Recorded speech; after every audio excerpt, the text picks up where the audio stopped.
Hello everyone, आज हम शहरकारी इस चैप्टर के क्वेश्चन एंड आंसर्स का पार्ट 2 देखेंगे। प्रीवियस वीडियो में हम इसके चंद सवाल देख चुके हैं, लिंक आपको डिस्क्रिप्शन बॉक्स में मिल जाएंगी। आज हम इस चैप्टर की शुरुआत सवाल नंबर 4 से करेंगे।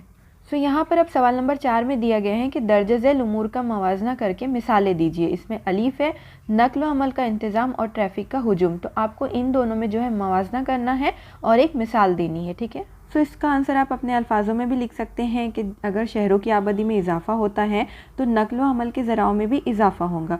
अगर नक्ल व हमल के ज़राए उम्दा होते हैं, अच्छे होते हैं, तो ट्रैफिक के हुजूम का मसला पैदा नहीं होता है। जैसे कि यूरोपी और अमरीकी ममालिक में ट्रैफिक के हुजूम का मसला नहीं है, क्योंकि वहाँ पर ट्रेनें, मेट्रो ट्रेनें, उड़ान पुल वगैरह यूज़ किए जाते हैं। अब इसमें आप सेकंड पॉइंट ऐड कर सकते हो कि अगर नक्ल व हमल का इंतज़ाम अच्छा ना हो, मसलन कि अगर सड़कें तंग हो और लोकल ट्रेनें या मेट्रो ट्रेनों का यूज़ ना किया जा रहा हो, तो सड़कों पर मोटर गाड़ियों का हुजूम लग जाता है। इसके अलावा रोड सिग्नल का अच्छा इंतज़ाम ना हो तो जो तंग जगहें होती हैं वहाँ पर ट्रैफिक जाम हो जाता है। अब इन तमाम चीज़ों पर काबू पाने के लिए क्या करना चाहिए कि रास्तों को, सड़कों को कुशादा करना चाहिए, बड़ा करना चाहिए। चौराहों पर ज़्यादातर उड़ान पुल और स्काई वॉक का इस्तेमाल किया जाना चाहिए। अब स्काई वॉक क्या होता है कि ये एक तरह का ब्रिज होता है जो पैदल चलने वालों के लिए बनाया जाता है, ठीक है। अब इसके बाद बे दिया गया है सनतकारी और फ़िज़ाई आलूदगी।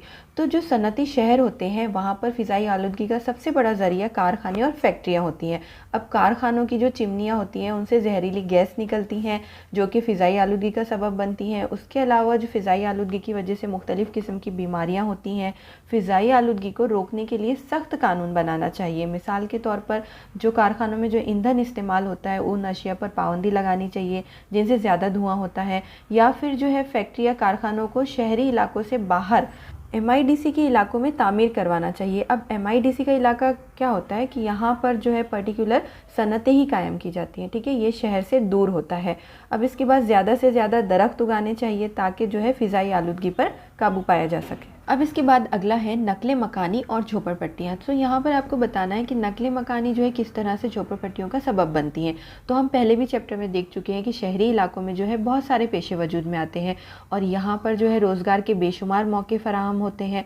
इसीलिए देही इलाकों के और दीगर इलाकों के जो लोग होते हैं आसपास के, वो रोज़गार की तलाश में नकले मकानी करते हैं शहरों की तरफ।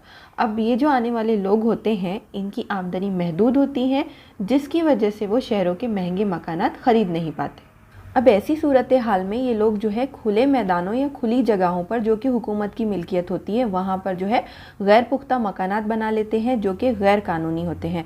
अब इन गैर कानूनी मकानात को शहरी इंतज़ामिया कोई भी सहूलत मुहैया नहीं करवाती, जिसकी वजह से यहाँ पर सेहत से मुतालिक मसाइल पैदा हो जाते हैं और इन झोपड़पट्टियों में मुख्तलिफ़ किस्म के जराइम पनपने लगते हैं, ठीक है। इसके बाद अगला क्वेश्चन दिया गया है सहूलियात और बढ़ते हुए जराइम। सो आप यहाँ पर देख रहे होंगे कि तमाम आंसर्स एक दूसरे से मिलते जुलते ही हैं। सो इसे भी आप बिल्कुल अपने तौर पर लिख सकते हो कि किस तरह से सहूलियात का ना मिलना जराइम को बढ़ाता है। हम बार बार देख रहे हैं कि जो गैर कानूनी झोपड़ियाँ होती हैं उन्हें शहरी इंतज़ामिया किसी भी तरह की सहूलियत मुहैया नहीं करवाती, जिसकी वजह से इन लोग की बुनियादी ज़रूरियात पूरी नहीं होने पाती और लोगों में आपसी तनाव पैदा हो जाता है। अब लोग अपनी मियारी ज़िंदगी को बुलंद करने के लिए कम वक्त में ज़्यादा पैसा कमाने के लिए गैर कानूनी ज़राओं का इख्तियार करने लग जाते हैं, जिसकी वजह से क्या होता है कि मुख्तलिफ़ किस्म के जराइम करने वाले अफराद का ग्रोह बन जाता है।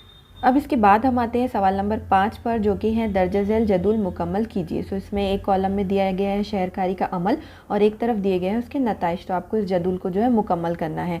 अब इसमें सबसे पहला है झोपड़पट्टियों का क़याम। तो इसके नताइज भी बताए गए हैं कि गैर कानूनी रहाइश, नाकाफ़ी सहूलत। अब इसके बाद सेकंड में शहरकारी का अमल नहीं दिया गया है और नताइज में बताए गए हैं कि आला म्यार ज़िंदगी की कशिश की वजह से आबादी में इजाफा हुआ, कलील और तवील मुद्दती होती है। क्या होती है? नकल मकानी। यहाँ पर सेकंड आंसर में क्या आएगा? नकल मकानी। अब इसके बाद आलूदगी दिया गया है। तो आप इसके नताइज में आप क्या लिखेंगे कि इसकी वजह से मुख्तलिफ़ अक़साम की बीमारियाँ पैदा होती हैं। उसमें आप कुछ बीमारियों के नाम लिख सकते हो, जैसा कि वबाई अमराज होते हैं, हैज़ा, डायरिया वगैरह, ठीक है। उसके बाद रोज़गार के मौके फराहम हुए, ज़िंदगी की आराइशों में इजाफा। सो ये किस वजह से होता है? सनतकारी की वजह से। अब देहात से शहर की तब्दीली। सो हम ये चैप्टर में भी देख चुके हैं कि जब देहात से शहर बनते हैं तो उसे शहरकारी का अमल कहा जाता है, ठीक है। अब इसके बाद हम आते हैं सवाल नंबर 6 पे कि वजाहत कीजिए जिसमें अलीफ है शहरों में इजाफा एक मखसूस तरीके से होता है। तो यहाँ पर आपको बताना है कि किस तरह से जो है धीरे धीरे शहरी आबादी में इजाफा होता है। तो जिस तरह से नई नई सनतों का क़याम होता है, रोज़गार के नए नए मौके फराहम होते हैं, रोज़गार की तलाश में जो है लोग नक़ल मकानी करते हैं और मुख्तलिफ़ पेशे वजूद में आते हैं, नई नई रहायशी इलाके वजूद में आते हैं, झोपड़पट्टियाँ बनती हैं, नक़ल व हमल के नए ज़राए तामीर किए जाते हैं और शहरी सहूलियात मुहैया की जाती हैं। ठीक है, इसी तरह से जो है शहरी इलाके की वसत में जो है दिन पर दिन इजाफा होता जाता है। अब इसके बाद अगला क्वेश्चन दिया गया है कि आपके तस्वुर का मनसूबा बंद शहर, सो आपके हिसाब से जो है शहर किस तरह के होने चाहिए या फिर वहाँ पर किस तरह की मनसूबा बंदी होनी चाहिए। तो आप इसमें जो है मुख्तलिफ पॉइंट ऐड कर सकते हो, जैसे कि शहरों की आबादी महदूद होनी चाहिए, बुनियादी सहूलियात मुहैया होनी चाहिए जिसमें जो है साफ़ सुथरा पीने का पानी और बारिश के पानी को जमा करके उसे इस्तेमाल करने का इंतज़ाम होना चाहिए, पानी की नक्कासी का ज़ेरे ज़मीन इंतज़ाम हो और जो शमसी तवानाई है, हवाई तवानाई है, उसका ज़्यादा से ज़्यादा इस्तेमाल किया जाए। लोग माहौल दोस्त होने चाहिए, कुशादा सड़कें, बागीचे, स्कूल, कॉलेजेस वगैरह इदारे होने चाहिए, कसीर तादाद में दरख्त लगाने चाहिए ताकि फ़िज़ाई आलूदगी ना बढ़े। उसके बाद जो है शहरों में नज़्म व नस्क का ख़याल रखना चाहिए। ठीक है, अब इसके बाद नेक्स्ट क्वेश्चन है कि सनतकारी की वजह से शहरों की तरक्की होती है। सो यहाँ पर बताया गया है कि आम तौर पर सनतकारी की वजह से ही जो है शहर वजूद में आते हैं।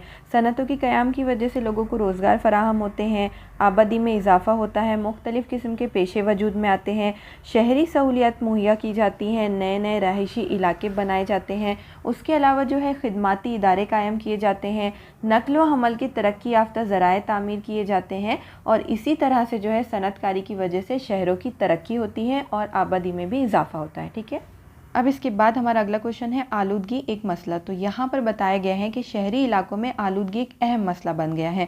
शहरी इलाकों में फ़िज़ाई आलूदगी, आबी आलूदगी, सूती आलूदगी बड़े पैमाने पर होती है। अब ये क्यों होता है? क्योंकि गैर मुनासिब तरीके से सनतें और आबादी में इजाफा हो रहा है, जिसकी वजह से आलूदगी का मसला संगीन होता जा रहा है। शहरों में जो है बड़े पैमाने पर प्लास्टिक की थैलियों का इस्तेमाल होता है, जिसकी वजह से आलूदगी बढ़ती है और पानी की निकासी में रुकावट पैदा हो जाती है।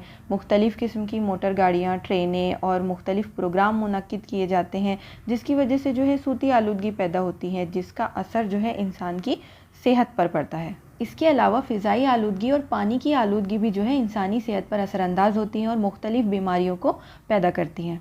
अब इसके बाद नेक्स्ट है कि साफ़ भारत मुहिम यानी कि स्वच्छ भारत अभियान। तो आपने बहुत बार टीवी पे ऐड भी देखा होगा कि स्वच्छ भारत अभियान क्या होता है। तो ये जो अभियान है, ये मुहिम जो है, ये मरकज़ी हुकूमत की जानिब से चलाई जा रही है और इसका मकसद है कि 2 अक्टूबर 2019 तक साफ़ सुथरा भारत यानी आलूदगी से मुक्त हो जाए भारत। ठीक है, इसका आगाज़ किसने किया? भारत के वज़ीर आज़म नरेंद्र मोदी के हाथों इसका आगाज़ हुआ 2 अक्टूबर 2014 को दिल्ली में। ठीक है, अब इस अभियान में भारत के जो है सरकारी मुलाजिम, फ़ौजी नौजवान, अहम शख्सियतें और फिल्मी सितारों ने भी हिस्सा लिया है। इसके अलावा जो है मजहबी रहनुमाओं ने भी इसमें बढ़ चढ़ कर हिस्सा लिया है और इस अभियान से, इस मुहिम से मुतालिक जो है प्रोग्राम कॉलेजेस, स्कूल में चलाए जाते हैं ताकि जो है लोगों में सफाई के ताल्लुक़ से बेदारी पैदा हो। ठीक है, सो नाउ यहाँ पर इस चैप्टर के क्वेश्चन एंड आंसर्स कंप्लीट होते हैं। इसके तमाम आंसर्स बहुत ही ज़्यादा आसान हैं, आप इसको बिल्कुल अपने अल्फाजों में लिख सकते हैं। और साथ ही साथ अगर आपको हमारे वीडियोस पसंद आ रहे हैं तो प्लीज़ हमारे चैनल को सब्सक्राइब कीजिए, लाइक कीजिए और शेयर कीजिए। So thanks for watching the today's video.